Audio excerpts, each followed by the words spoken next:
giant pest who takes my Cocoa Krispies back to his nest. It's the chocolatey taste he wants to try, but he's about to learn a new way to fly. Bye-bye. Kellogg's Cocoa Krispies are such a chocolatey and delicious part of this complete breakfast. Even the milk turns chocolate with every bite so chocolatey. Oh, everybody wants my Cocoa Krispies. Wait till you see Barbie's trendy little sister. Gorgeous hair, an adorable hat, and even cute little bows. Meet Stacy. She's got clothes for a party, clothes for shopping at the mall, clothes for school, and that's not all. Sharing so much fun to do. Some Stacy clothes fit Barbie, too. Barbie couldn't have a better sister. Stacy, Barbie's trendy little sister is here. Stacy doll comes with a backpack and shopping bag. Her skirt, top, and jacket fit Barbie, too. Barbie doll sold separately.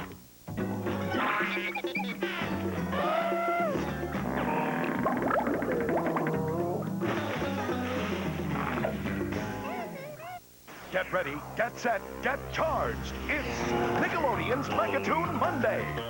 Flipper will be back tomorrow, right here on...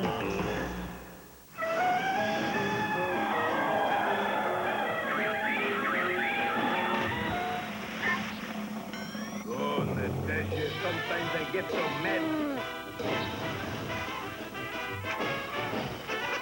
But in the paper, it must be true.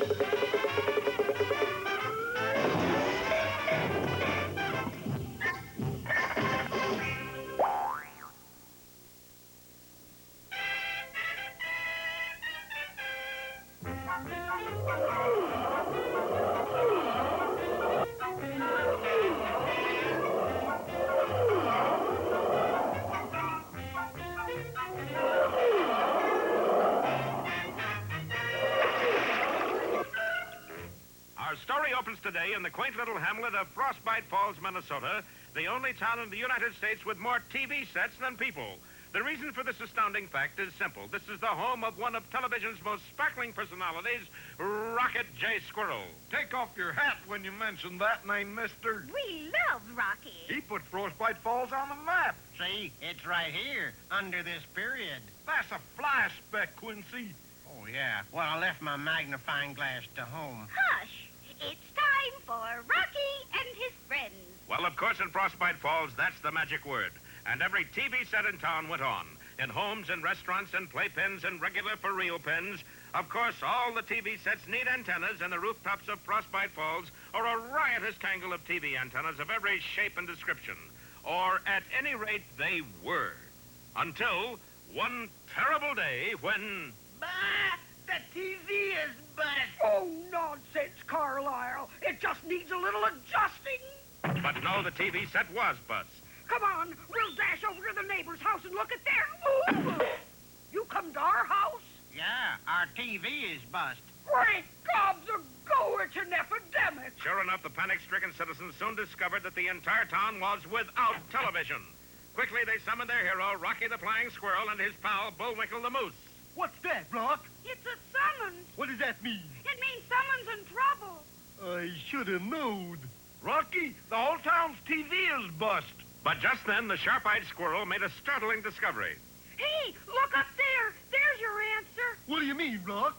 There's nothing there. That's just what I mean. It is? Where are all the TV antennas? Hey, that's right. Sure enough, there was nothing left of that forest of television antennas but a lot of metal stumps. Our lives are ruined. Well, they were certainly changed anyway, for with no television in Frostbite Falls, the citizens had to find other things to do of an evening. They had to resort to such outmoded pastimes as taffy pulling, front porch swinging, jigsaw puzzles, and old maids. Some few citizens were even seen reading books. We gotta do something, Rock. Okay, let's get those antennas back up. And in a dazzling aerial display, Rocky, with an armload of new antennas, zoomed low over the rooftops and speared them into place. But when Bullwinkle climbed up to fasten the wires on... Heavens do, Betsy. They're all down again. It was true. In spite of Rocky's efforts, there wasn't one antenna left standing in all of Frostbite Falls. Well, there's only one thing to do, Bullwinkle. Buy a book? No, see the sheriff. And a little later, Sheriff Wright was on the scene to examine the evidence. What I'd like to know is where would anybody put that many antennas? What I'd like to know is what would anybody want them for? What I'd like to know is what's happening to Peabody and Sherman. Yeah. Well, let me see how the job was done. Uh-oh. Were they sawed off, Sheriff? Were they chopped off? Nope, Were they just busted off? nope. Then I don't know quite how to say this, boys. try it in English first. Those TV antennas was all bitten off. Bitten? You mean like with teeth? Yes, like with teeth. Big, sharp, wicked teeth. Who or what lies behind this frightening fact? Maybe we'll find out next time in Bullwinkle Bites Back or Nothing But the Tooth.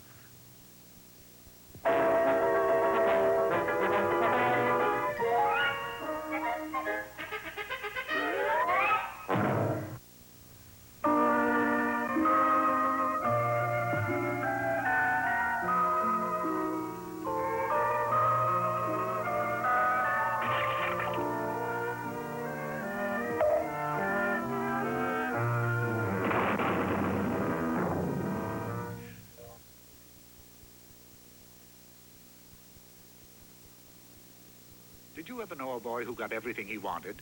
Well, that was Jack. In fact, Jack was given so many toys by his mother that he became spoiled, and his mother became very, very poor. For you see, she used all of her money to buy toys for Jack until she was left with only one worldly possession, a cow. Except Jack, of course. Aside from being very, very poor, they were continually being frightened by loud thums. Foam! And sometimes fees. Which would come out of the sky like thunder. This was very noisy, to say the least. But Jack's mother decided first things first and sent Jack to the village to sell the cow so they'd have money enough for food. Jack was very inexperienced in the world of commerce, so what did he do? What any young boy would do. He sold the cow for 6 lima beans. Jack, you've never heard such fumming and things since you've been gone. I thought the sky would crash in on our heads. How much did you get for the cow, son? 6 lima beans, Mother. 6 lima beans? Why, Jack, you know I don't like lima beans. But the man said they were magic beans. Off to bed, Jack, not another word. So Jack went to bed without any supper. The next morning, Jack was awakened by a huge beanstalk growing right outside his window. Jack thought to himself, beanstalks this big are for climbing. And so he did. He climbed, and then he climbed some more. Finally, he reached the top. He didn't know that he was in the land of thumb. Or is it fee? Jack started out in search of food, and soon he came to a huge castle. He crossed the huge drawbridge and entered the huge gate. Everything inside the castle was huge, too. My, this room is big enough for a... Giant? This is the castle of the Giant of Thumb. Or is it Fee? He's a mean, evil giant with a nasty disposition, and he stole from your father, let's see, 1 hen, golden egg type, 2 bags of gold, 14 carat, 1 harp, singing variety. You must return them to your mother, who was the rightful owner. But remember, the giant has a keen sense of smell. If he smells a stranger, he will say, fee, fi, fo, fum. And then you must run for your life, because that means he's discovered you. But how do you know all this? Because I am your fairy godmouse. Just then, there was a terrible thumping noise like huge, flat footsteps. Jack hid behind the door just as the giant entered. He was huge. Wife, bring me my hen. And while Jack watched in amazement, the hen laid an egg made of solid gold. Wait a minute. Fee, fi, fo, fop. I smell... No, that's not right. Fee, fi, fo, Fum! that's it. Fum. Fee, fo, fi, fum. But now I don't smell anything. So Jack returned the hen to his mother, and she seemed so delighted that the next day Jack returned to the castle. Wife, bring me my bag of gold. It was more gold than Jack knew there was in the world. Wait a minute. Fi, fo, fum, fee. No, dear. It's fee, fi, fo, fum. That's what I said. Fee, fi, fum, fo. Fum, stupid. Fee, fi, fo, fum. And as the giant and his wife argued, Jack slipped out of the door and was gone. He gave the gold to his mother. She seemed so delighted that the next day he was back in his hiding place. Wife, bring me my singing harp. Owen, it's you. Oh, we're Miss Ains. Go marching in.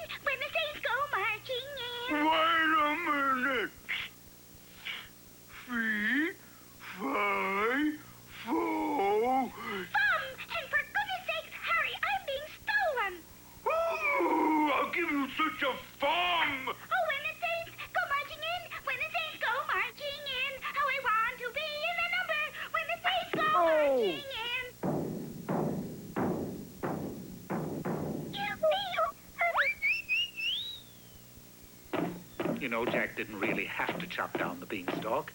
For you see, the giant was so afraid of heights that when he looked over the edge, he was so frightened that from that day on, never again was heard a thum or even a feeble fee.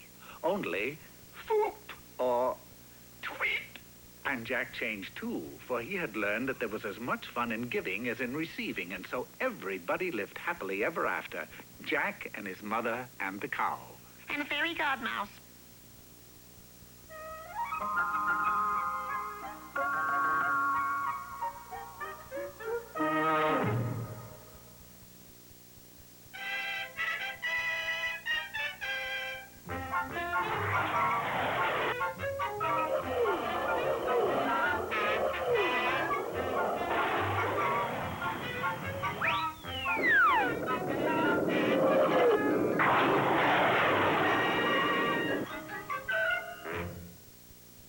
Last time, you remember, the citizens of Frostbite Falls had the shock of their lives when every TV antenna in town mysteriously disappeared. Their reaction was instantaneous. Our lives are ruined. Some people refused to admit that the terrible thing had happened and sat doggedly before their sets anyway. Others resorted to ingenious methods of substitution. So remember, friends, get Johnson's voice pointers in the red and blue box. Oh, that's great, Henry. Now do the one about the dog food. Still others didn't notice any change at all. Love these sea stories. But the most mysterious thing of all was the way the antennas had disappeared. You may not believe this, boys, but every one of them was bitten off. Bitten off? You mean there's some metal munching monster loose in this town? Now, let's not jump to conclusions, boys. There's probably some logical explanation. Sure make a better story my way. And it looked as if Bullwinkle might be right at that. They were watched by a pair of sinister eyes. Well, whoever or whatever it was didn't leave a clue. I'll need some help on this case. That's me. Somebody who's brave. That's me. And trustworthy. That's me. And smart as a whip. That's him. Any ideas, Rocky? You bet, Sheriff. I think we ought to set a trap. Rocky, you're right as rain. And twice as wet. And in a very short time, the sheriff and our boys had set a trap in the form of one special king-size TV antenna, complete with instructions. Now, we'll just stand guard here all night and see what happens. Right, Sheriff. You take the first watch, Bullwinkle. Okay. Oh, I'll take the first watch and you take the wristwatch and I'll do the deed. And as night fell, the vigilant moose patrolled his lonely post while Rocky and the sheriff dozed nearby. Then, just about midnight... Halt! Who's there? I didn't quite catch the name. Here, let me strike a match. And in the glow of the match, an unbelievable sight met Bullwinkle's eyes. Heck, it's just a mouse. An ordinary 6-foot metal mouse. 6 foot? Now, I wonder... But Bullwinkle didn't wonder long, for the strange intruder raised a heavy metal fist and... Daylight was dawning when Rocky and the sheriff opened their eyes. Hey, is it my turn to... Hokey smoke! Godfrey, the antenna's gone! Sure enough, the decoy antenna had been bitten off to a tiny stump, and there beside it lay the mighty moose, sound asleep. Bullwinkle, how could you do it? What? How could I do what? You went to sleep at your post. How could you do it? Easy, I just closed my eyes. Hey, wait! I didn't go to sleep. I was attacked and put to sleep. You were attacked? No, attacked. Who did it? It was a... wait a minute, Bullwinkle. Will the sheriff believe you saw a 6-foot metal mouse? No. Will Rocky believe it? No. Do you believe it? No. Well, then... Tell me who did it, Bullwinkle, and we'll... I'm sorry, Rock. I can't tell you. Can't tell me? Your best friend, your old buddy boy. Sorry, I just can't.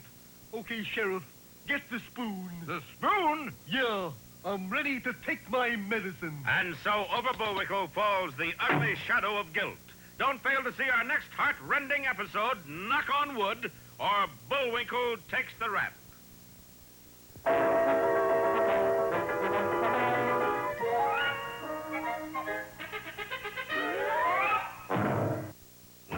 Don't go away. Next Megatoon Monday, we'll be right back.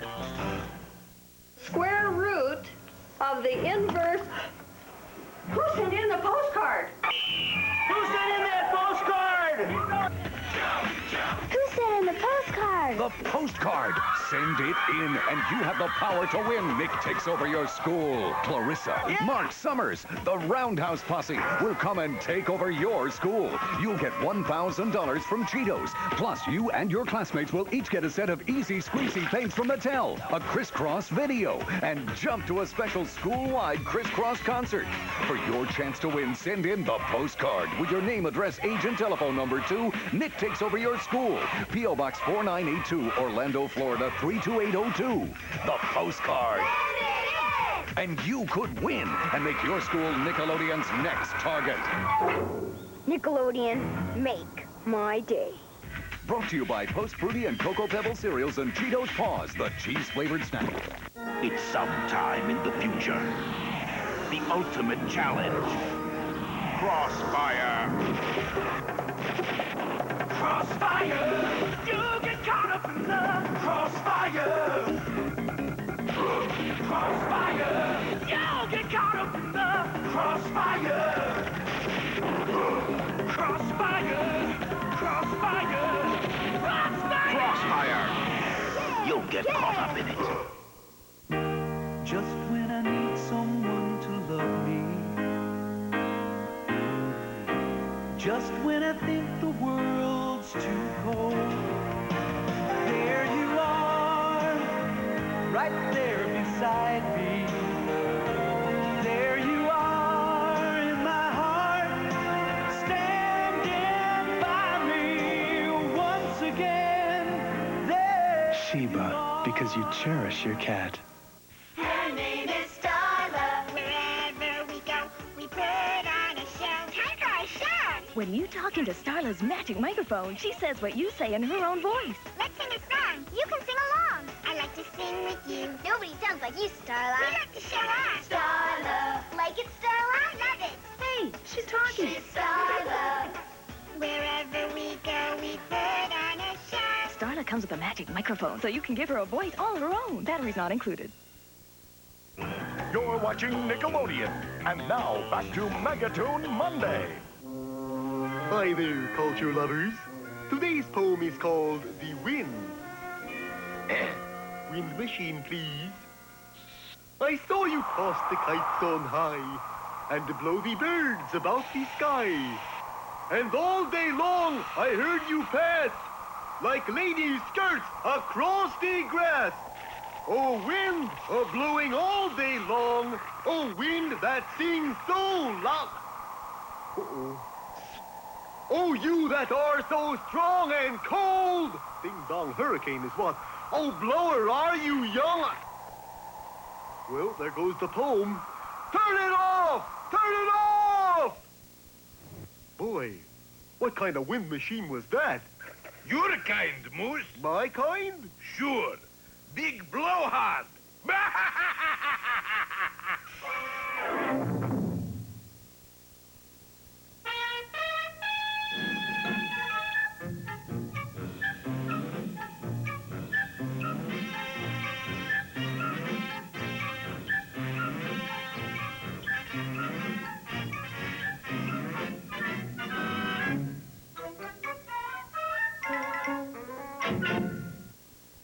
Hello out there, Peabody and Sherman in here. Where are we going today, Mr. Peabody? Mexico, my boy. The year is 1910, and the famous person we'll tete-a-tete with is Pancho Villa. The way back whisked us back through the decades to a bandit camp in the Mexico Badlands. It was obvious that Pancho was having trouble with his men.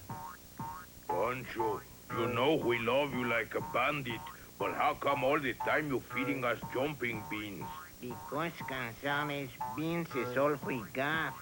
Well, if this keeps up, Pancho, we gonna jump ourselves over to some other leader. Don't be silly, boys. Jumping is good for you. Gives you exercise. We don't want no exercise. Tell you what Pancho gonna do. I gonna ramp down, get mucho pesos, and buy beans that don't make you jump. Better yet, stick up the town and buy tamales. I don't like beans no more. Very well, I do it. The nearest town was El Famino, undoubtedly the most poverty-stricken metropolis in the world. Sherman, we must warn these people Pancho Villa is on his way, and we'll start with that street cleaner. Who's the street cleaner? I am the mayor. Oh, I beg your pardon, Your Honor. Mr. Mayor, you better tell your citizens that Pancho Villa is coming to rob you. Oh, no, he ain't. Why not? Because we got nothing he can rob us of. This town is destitute, poor, bankrupted, broke. What do you keep in that bank? That's not a bank. It's a motel. Mr. Mayor, have you any idea what Pancho Villa will do if he robs you and doesn't get any money? Sure. He'll take an IOU. He'll destroy the town.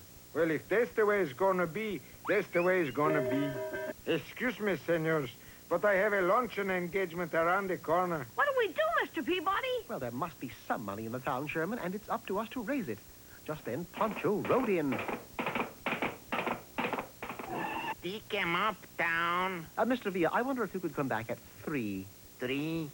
Can you give me one good reason why, senor? Because the town doesn't have any money to give you now, but by 3 it will have. That's not a bad reason. Okay, I come back at 3. Vámonos, caballo.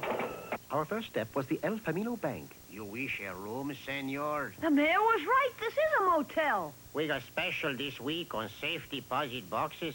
They're very comfortable, senors. Look, my good man, if I were to hold you up, what would I get? A sore back. I weigh 200 pounds. No, Mr. Peabody means that if he held you up with a gun, what would he get? Excuses? Nothing but excuses. You have no money, then? No one in El Camino has money, except maybe old man Moss. He's a millionaire. Oh? Sure, he saved money all his life. I bet you he's got at least $1.50 salted away. The Moss Rancho was located on the very edge of town. We approached the rancho, and there on the porch sat Old Man Moss, kicking the bucket. Mr. Moss, Pancho Villa is going to hold up the town at 3, and unless he gets money, he'll wipe out everything. Would you be willing to donate $1 or so? I would be most happy to, but all my money is tied up in food. Food? I wonder what Pancho would say to that. Food is all right. I was going to buy food with the money anyway. What kind of food you got, senor? Jumping beans. 20 crates of them. Senors, if I was to take these beans to my men, they would jump me to death. Well, I guess I got to wipe the town out. Who's got a match? I can't let you do that, Pancho. I was willing to let you get away with a loan of $1 or $2 to prevent any violence, but as for wiping El Camino out... How are you going to stop me? With this. I produced a photograph of a fascinating senorita, one whose beauty was enough to overcome any man. Pancho Villa took one look at it and promptly fell asleep. And, strangely enough, so did all the other gentlemen in that area. We removed the desperado's guns and sent him riding off where he came from. But suppose he comes back? We'll leave this picture with the town. Pancho will fall asleep every time he sees it. But I don't understand, Mr. Peabody. Why does everyone fall asleep when they look at this? It's an old Spanish custom, Sherman. It is? Of course. This girl's name is Esther. And you know that when you see Esther, you fall asleep.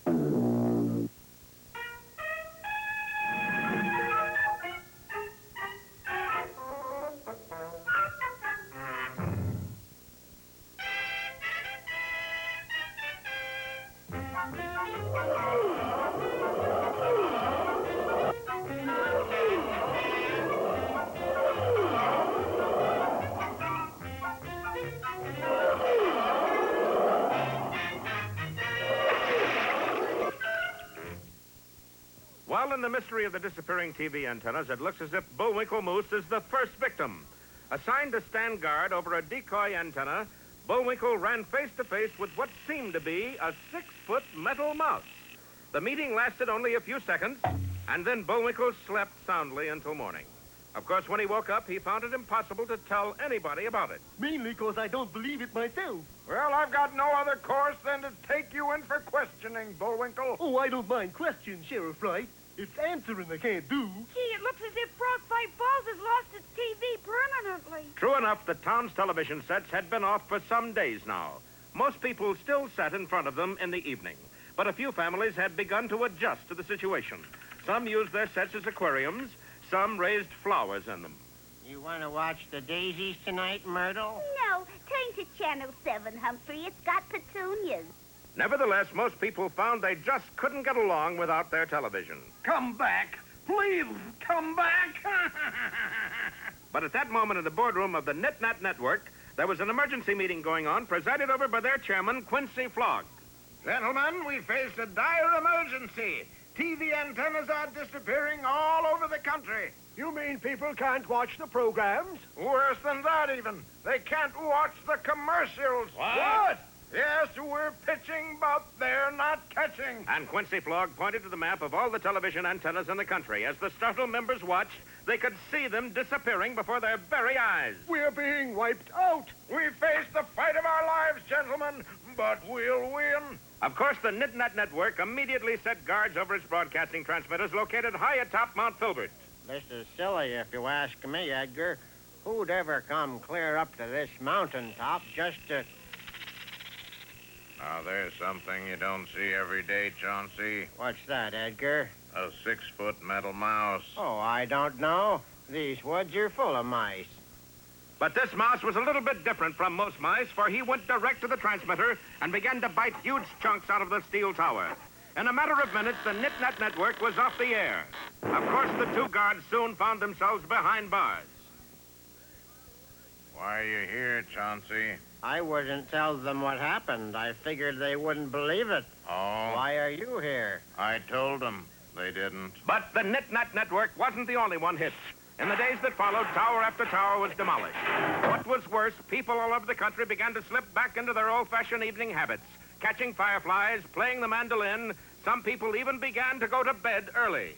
That's why, a little while later... Well, Senor Senator, I can tell you that people all over this fair land demand action. Yeah! Truly, this is a task worthy of the greatest mind of the country. That's right. The most courageous heart. That's right. The most stalwart champion of the people. You mean? Yes, I mean Rocket J. Squirrel. Oh. Don't worry, folks. I promise I won't fail you. But even as Rocky spoke, a nearby iron lamppost trembled, tilted, and began to fall directly toward him. Don't miss our next episode, A Knock for the Rock, or The Lamp is Low.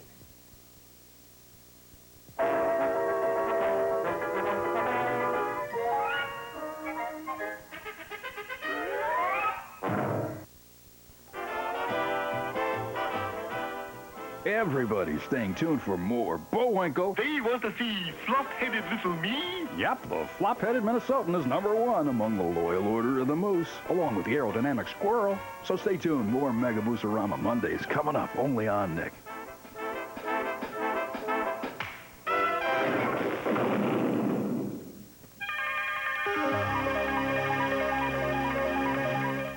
Gear up, fellow mutants. Time for another in-your-face fact on Nick's Kid Almanac.